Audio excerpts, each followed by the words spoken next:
A diario, más de 8 millones de personas se trasladan en la capital del país a través del transporte público. Sin embargo, no todos pueden desplazarse de manera continua. Hay personas que viven con alguna discapacidad, por lo que requieren condiciones específicas para poder llegar a su destino.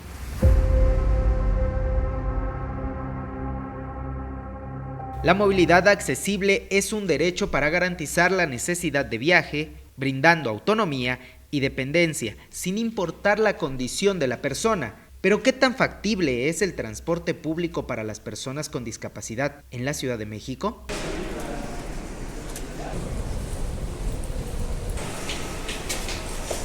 Marta López, una mujer con discapacidad visual, utiliza cotidianamente el metro y metrobús, transportes que han implementado algunos protocolos y adecuaciones para las personas con discapacidad.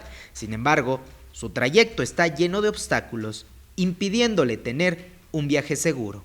Sale uno de aquí del metro para trasladar a la universidad. Hay 3 escaleras, pero están cerradas. En algunas líneas, como le comenté, en la línea 3 principalmente, pues se pierden las guías, y no son guías, solamente son como ranuras en el piso, que al paso del bastón pues voy sacando basura, se me va atorando. Lo mismo, la gente deja ahí, se para, se deja sus bultos. No se le da el mantenimiento adecuado a los elevadores, o que necesitas una tarjeta para entrar, y que muchas veces las personas de seguridad que tienen las tarjetas de los lectores no están donde tienen que estar. La ausencia del personal se convierte en una barrera para entrar o salir, situación que se replica en otros sistemas. Yo cuento, no había un solo policía ahí en ese pedazo. Entonces, ¿cómo puedo accesar o cómo puedo llegar? Solamente así como con alguna persona que me dice para la derecha, para la izquierda o de frente. Muchas veces en el metrobús no hay policías en las garitas. Me ha pasado que me tienen que brincar por arriba de los torniquetes, cosa que por supuesto es muy peligroso entre los mismos usuarios. De acuerdo con el Censo de Población y Vivienda 2020 realizado por el INEGI, en México hay 20.838.108 personas con discapacidad, lo que representa el 16.5% de la población total del país. Algunas discapacidades o limitaciones son motriz, visual, auditiva, para atender el cuidado personal, para recordar o concentrarse, así como problemas para comunicarse. Sandra Jiménez Loza, quien tiene parálisis cerebral, debe ser apoyada por una persona de asistencia, por lo que es primordial que la inclusión en el transporte sea de manera integral, contemplando los tiempos de maniobra para el ascenso y descenso de las personas con sillas de rueda. El automóvil del trolebús, digamos, el transporte tiene rampa, pero si alguien no está ahí para asistirte, es como si no existiera. De nada sirve tener todo esto si la logística y la operatividad del día a día no funciona, igual que el transporte en sí. El artículo 61 de la Ley de Movilidad menciona que las unidades destinadas al servicio de transporte de pasajeros se sujetarán a las exigencias de la Secretaría de Movilidad, tomando en consideración la perspectiva de personas con discapacidad.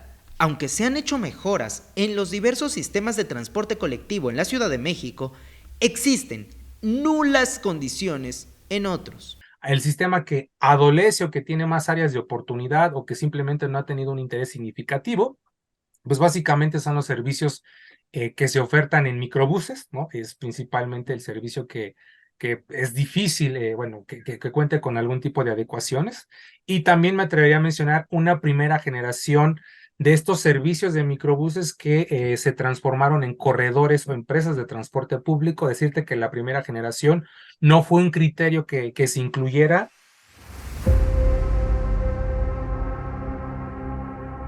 Roberto Cano nació con una malformación en la cadera que lo ha llevado a enfrentar las limitaciones de accesibilidad y movilidad existentes en la Ciudad de México. Él ya no utiliza el transporte público por las dificultades que esto implica y prefiere rodar alrededor de 4 kilómetros para llegar a su trabajo.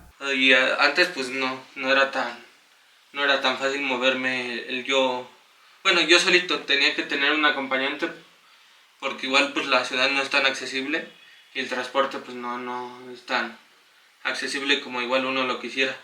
Si bien las banquetas deberían ser la principal vía de tránsito para los peatones, el mal diseño de las rampas, la desnivelación de suelo, obstrucciones de parte de comerciantes y el poco o nulo cuidado por las vialidades han provocado que Roberto ande sobre la calle, donde en más de una ocasión ha tenido un percance. La banqueta está muy como desanivelada. Ajá. Y luego, sí, bueno, hay algunas veces que pues sí, forzosamente tienes que usar la banqueta aunque está inadecuada. Pero sí siento que me ha tocado más las caídas arriba de la banqueta que abajo. Ese tema, por decir de los puestos, y hay puestos que no comprenden el tema de que solo ese del puesto y ya ponen mesas, ya ponen bancos. Pese a que en el artículo 37 de la Ley de Movilidad de la Ciudad de México menciona que para la planeación de cualquier proyecto de movilidad y seguridad vial se deben contemplar los requerimientos de las personas con discapacidad. ¿Cómo saber realmente sus necesidades? Si las acciones realizadas por el gobierno en temas de movilidad se ejecutan sin conocer verdaderamente las exigencias de las personas con discapacidad. Una cosa es que tú desde el diseño y la teoría creas, imagines, ¿no? Y tengas la disponibilidad, y otra es la realidad de cómo lo vives. Muchas veces las decisiones las toma gente que ni siquiera tiene contacto con personas con discapacidad y entonces asumen cosas que en la practicidad después no son funcionales porque no lo vives, porque no te pones en los zapatos de la gente que sí lo necesita y que sí lo usa.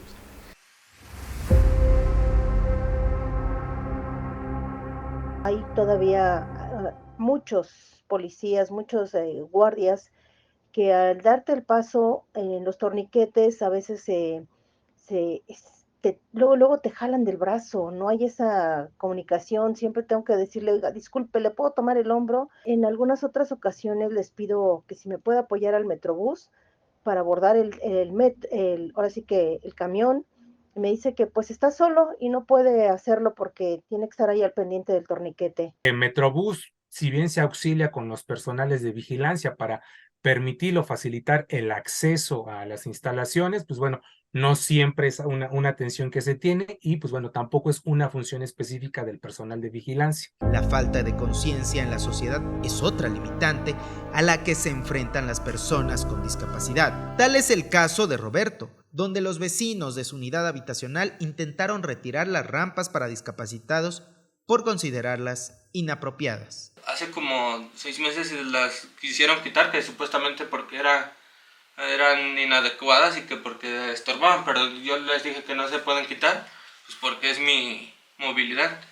Y la gente pues estaba queriendo juntar lo mismo escritos, todo ese rollo supuestamente que para quitarlas, pero no se logró. De nada sirve tener la infraestructura correcta si la actitud y el entorno no es correcto. Las personas con discapacidad gozan del derecho de preferencia, uso exclusivo y libre tránsito, aunque en muchas ocasiones estas no se cumplen cuando se obstruyen y ocupan los espacios y accesos de su recorrido o cuando buscan vías alternas en las calles debido al mal mantenimiento de las mismas. Y te subías al Metrobús y ya llevaba la señora que ya llevaba las cajas, que llevaba hasta el perro y la jaula del gato y ya ocupaban el lugar. Oye, ¿me das chance de pasar? No, es que está ocupado. Digo, sí, pero pues el lugar es para nosotros. No, pues busca otro lugar. Todo el tiempo hay gente que no respeta los espacios de estacionamiento o incluso que están bloqueando las rampas. La discriminación es un problema social que afecta a las personas con discapacidad que se manifiesta dentro del transporte y la vía pública, donde tienen que enfrentar la falta de empatía y conocimiento de la ciudadanía. La oficial le pidió de favor, les dijo, no puede ser específicamente ella, sino les dijo, por favor le pueden brindar el asiento a la señora que no ve, y alguien dijo, no, yo no tengo la culpa yo no tengo la culpa de que no vea. Y yo así me quedé, dije, qué pena por ti, porque a lo mejor mañana pasado podrás tener alguna otra condición, ¿no? Si la gente no entiende que tienes que pagar tú primero pasar tú primero en lugar de que se avienten encima de ti cuando se abren las puertas. De nada sirve tener todo esto si la logística y la operatividad del día a día no funciona, igual que el transporte en sí. El rechazo y la poca empatía de los servicios de transporte hacia las personas en sillas de ruedas es una consecuencia del poco conocimiento que se tiene de la vida de las personas con discapacidad y el prejuicio que existe hacia ellos. Yo salí a la avenida a ocupar un taxi. Lo dejas de hacer las mismas personas, los mismos choferes no tienen la sensibilidad de hacerte la parada. Te evaden o se paran. Es que no tengo cajuela. El tema de la discapacidad ha sido muy relegado los últimos años. Es muy importante volver a retomar el tema de ver la discapacidad desde el aspecto social y no desde el asistencialismo. De abrir espacios para que las personas con discapacidad seamos integradas plenamente a la sociedad. Y que no solo sea dar apoyos o dar ayudas y quedarse ahí, ¿no?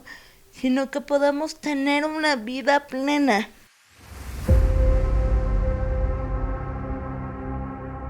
A través de la tarjeta incluyente, el acceso a la red de movilidad de la Ciudad de México es gratuito para una persona con discapacidad. Aunque ha sido una herramienta a favor de la inclusión, esta no ha sido totalmente eficiente. No están configurados los lectores para abrirse con la nueva tarjeta, entonces eso se complica. O sea, ¿de qué sirve que te la den y que tenga tantos beneficios si de todos modos va a generar una dependencia de que alguien esté ahí para abrirte? Vivo muy cerca del Metro Mixcoac y muchas veces me pasa que el lector del elevador no lee la nueva tarjeta. Las personas con discapacidad visual poseen el derecho de ingresar al transporte colectivo en compañía de un perro de asistencia, de acuerdo con el artículo 230 de la Ley de Movilidad, siempre y cuando éste posea una tarjeta de información emitida por la Secretaría de Salud. Hay todavía pequeños tabús en cuanto a la accesibilidad para el perro.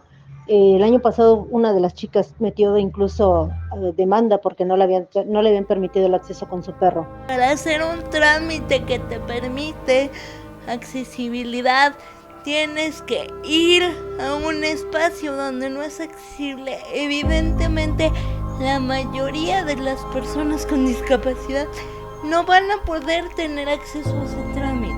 Un poquito de coherencia en el intento de ser accesible. No es poner por poner las cosas nada más y por decir cumplí, soy accesible.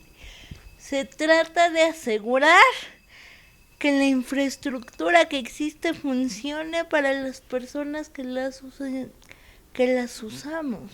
Yo lo que le diría a las autoridades es que hagan un diseño universal, que no sea solamente para visuales o personas convencionales, sino que se ocupen y se preocupen por todos. Una conciencia de dejar de ver la limitante y entender que la discapacidad deja de ser cuando los entornos permiten un desarrollo pleno de la persona. Un transporte no es accesible e inclusivo por el hecho de contar con rampas o elevadores para discapacitados. Se vuelve un medio funcional cuando cubre las necesidades de conectividad y fácil acceso. Los protocolos de inclusión deben estar basados en la operatividad e infraestructura de cada uno de los servicios.